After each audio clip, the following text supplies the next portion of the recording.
The most powerful influence rarely feels like control. It feels like desire, a pull you can't fully explain, a curiosity that keeps returning, a person, idea, or presence that quietly occupies more space in your mind than you meant to give it, to understand how people are drawn to ideas, to relationships, to opportunities, is to understand one of the oldest forces in human nature. This is The Art of Seduction by Robert Greene. Welcome to Beyond the Books, where we uncover the ideas that help you think more deeply and live more intentionally. Seduction is not about beauty. It isn't the exaggerated charm Hollywood sells to us. It is something quieter, deeper, a subtle current of influence, a force that moves slowly, invisibly, drawing someone toward you, often without them fully knowing why. At its core, seduction is less about what you do to someone, and more about what you awaken within them. It is about emotional movement, guiding someone from where they are to where they want to be, gently, without force, through the architecture of their own desire. But there is a line here. Used without conscience, seduction becomes manipulation. It becomes taking, pressuring, shaping someone against themselves.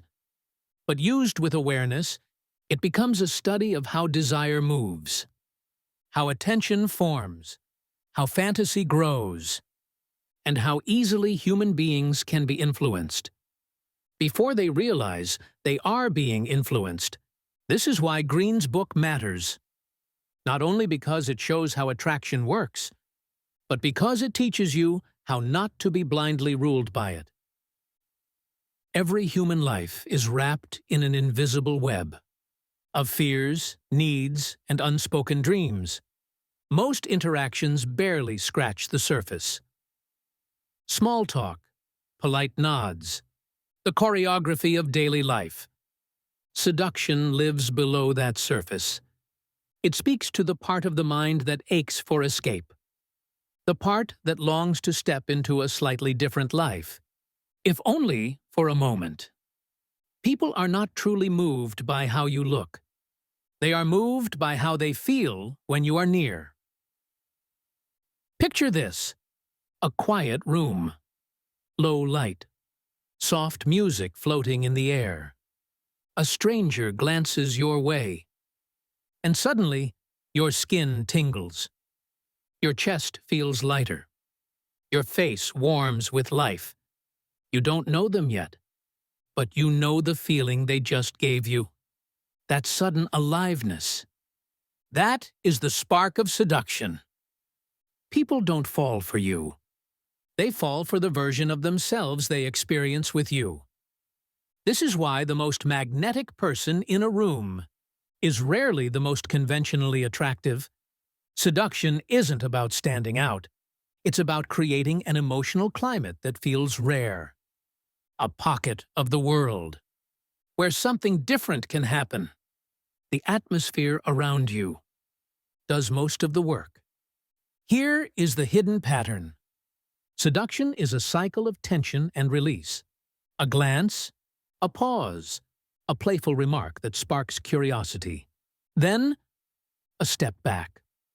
Push too hard, too fast. And the spell shatters. Mystery collapses into certainty. Wait too long, stay too distant, and interest dissolves. The thread snaps. The skilled seducer does not push or cling. They dance. Pull, then release. Reveal, then conceal. Approach, then retreat. Desire grows in this rhythm. The slow breathing cycle of attention. Think of the person everyone gravitates toward in a social circle. They are not chasing anyone. They simply orbit. A glance here, a question there, a story that feels almost private.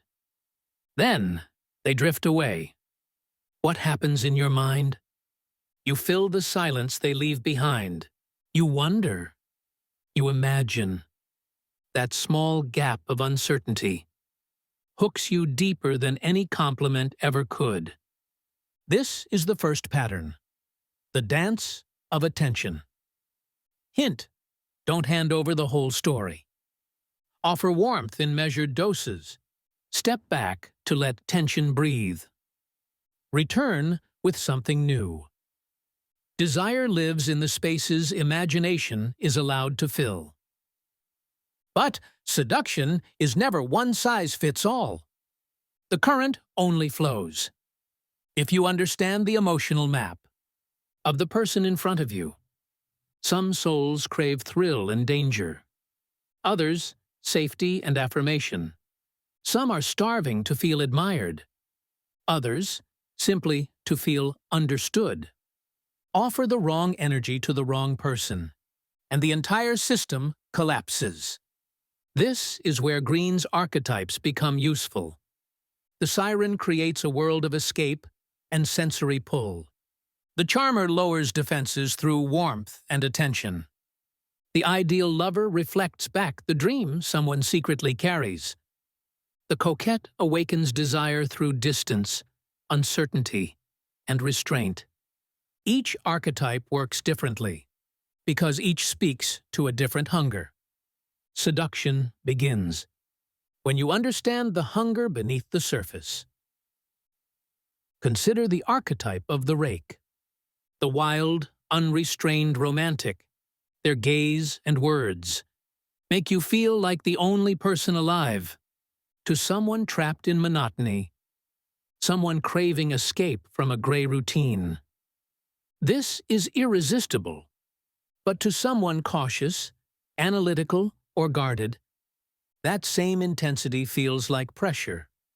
What you call passion, they experience as threat. True seduction never forces a door. It simply finds the one that was already unlocked. Here is the subtle shift most people never make. Ordinary attraction asks, how can I impress them? How can I make them like me? Seduction flips that frame. It begins with deep, patient observation. Watch their gestures. Notice which words they repeat. See what makes them light up, and what quietly dims their spark. In those micro moments, the laugh that lingers, the glance that drifts, the blueprint of their desire reveals itself. Attention is rare, and in a world starving for it, being truly seen is magnetic. This is why loud performers often fail at real seduction. They mistake attention for connection. They broadcast rather than receive. They perform rather than perceive. True seduction is the opposite. Receptivity first. Expression second. Step into their world. Reflect the version of them they secretly dream of being. And only then, invite them into yours. But Greene also warns us about the opposite force, the anti-seducer, the person who kills attraction. Without understanding why, they rush, they pressure, they explain too much, they need constant reassurance. They make everything about themselves. Instead of creating mystery, they create exhaustion. Instead of making someone feel expanded, they make them feel managed. The anti-seducer breaks the spell by dragging everything back to need. Nothing kills desire faster than the feeling that someone is trying to force a response from you. If you pull back and look at the pattern, seduction follows the same rhythm as a great story, or even a brilliant piece of music. 1. A spark of attention. 2. A space for curiosity to grow. 3. Rising tension. Rising and falling like breath. 4. A moment of release, connection, or relief. Rush the rhythm or skip a beat. and the spell collapses. Seduction is not a straight line. It is a loop. Curiosity, attention, connection, withdrawal, return. Over and over, deepening with each cycle. Stay too long, the loop dies from overexposure. Vanish too long, the thread breaks. The art is not in racing to the finale. It is in conducting the tempo of the dance. History leaves us its own lessons. Cleopatra, for example, was not considered the most beautiful woman of her time, but her presence, her ability to turn an encounter into an unforgettable scene, made her legendary. When she first met Julius Caesar, she did not simply walk into the room. She had herself smuggled inside a carpet, carried as a gift, and then unfurled before him in a single shocking reveal. It was theater. It was surprise. It was story. She was no longer just a woman in that moment. She was a narrative he could not escape. Seduction is often the art of giving someone a scene they'll replay forever. This reveals another crucial pattern, the fantasy gap. Everyone lives in tension between reality and imagination.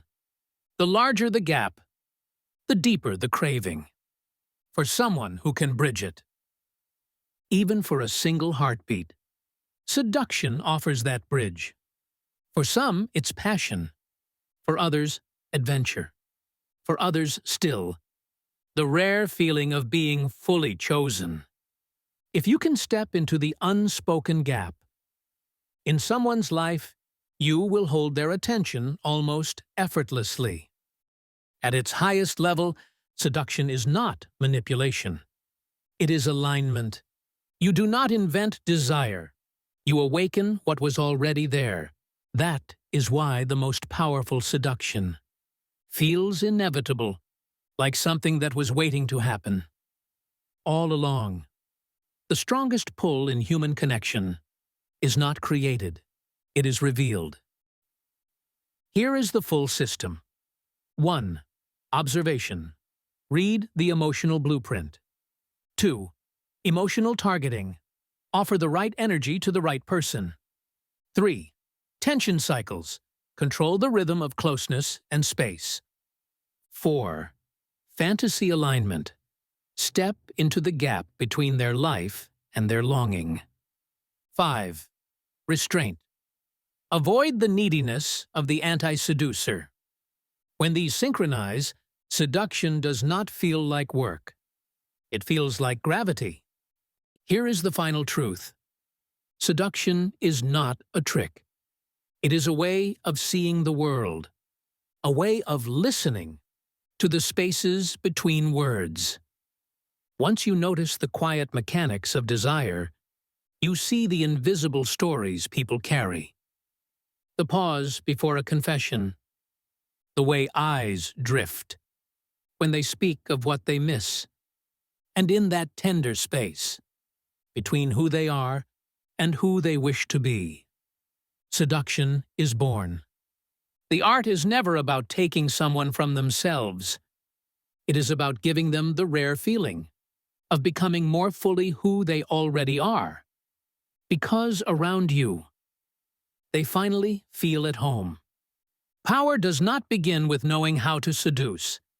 It begins the moment you decide what energy you will allow into your life. Right now, write down one person or situation you will stop chasing, and one standard you'll hold instead, where others must meet you with presence, clarity, and respect. That is the first step, from wanting attention to becoming magnetic without losing yourself.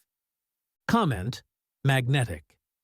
If you're choosing presence over pursuit, like this video, subscribe to Beyond the Books. And if there's a book you want to truly unlock, tell us below. This is where influence stops being a game and starts becoming awareness.